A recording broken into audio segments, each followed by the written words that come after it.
All right, let's talk about Ramadan. Today, the first day of Ramadan. I would imagine that you've already begun some form of fast. Is that accurate?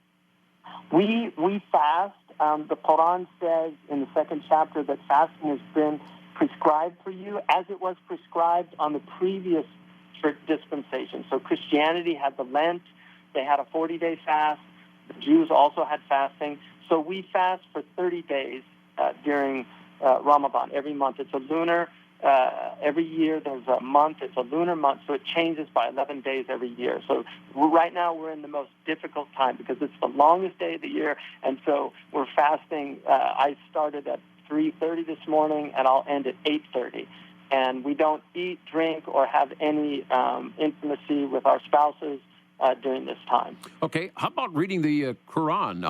I understood that happens during the day, but wouldn't a devout Muslim normally be reading the Quran every day? The Quran should be read every single day, and devout Muslims do read the Quran every single day, at least a small portion of it. Many of them memorize the Quran in its entirety. It's probably the most memorized book in the world.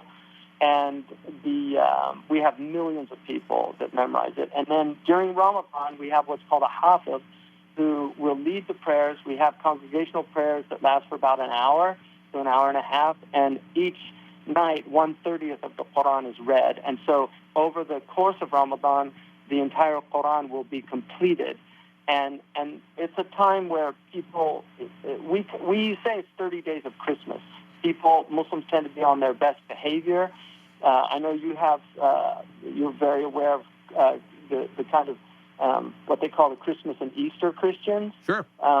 And people tend to just be a little friendlier, a little nicer during the Christmas season. In fact, we say Merry Christmas. Merry is not even an English word we use anymore, unless we mean it as a name. But merry, being jovial and happy, is an old English term. So the idea of being merry during Christmas, we have the same idea during Ramadan. We smile, it's Ramadan. That's a very common thing that Muslims say. It's a happy time, it's a joyous time, and it's a gift that we all share and we should all honor and cherish. And so my hope is that more Christians understand that when you see your Muslim sister who's dressed modestly, she's just trying to embody modesty, just like Christians. St. Paul tells the women to cover their heads. All of our great pictures of Mary have her looking basically like many of the Muslim women today. And so just remember that they're just trying to be modest, that this isn't a way of oppressing them. In our society, we've lost modesty, and our young girls are being so abused. We see men wearing baggy pants, and next to them a woman in spandex with her entire body as if she's naked.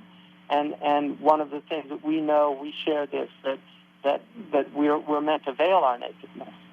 Well, you've got a very interesting perspective probably on a number of things, and we could go on for a while. Our time has quickly expired. But for people who would like to find out more about Zaytuna College in Berkeley, how do they connect? We have a website, zaytuna.edu. We are a fully accredited liberal arts college, the first Muslim accredited college in the West, and it's Zaytuna.edu. All right, very good. Well, it's been interesting chatting with you. Thanks for giving us some time this afternoon. And again, all right. Well, I appreciate reaching out, and thank you, and God bless you, and God bless all of your listeners.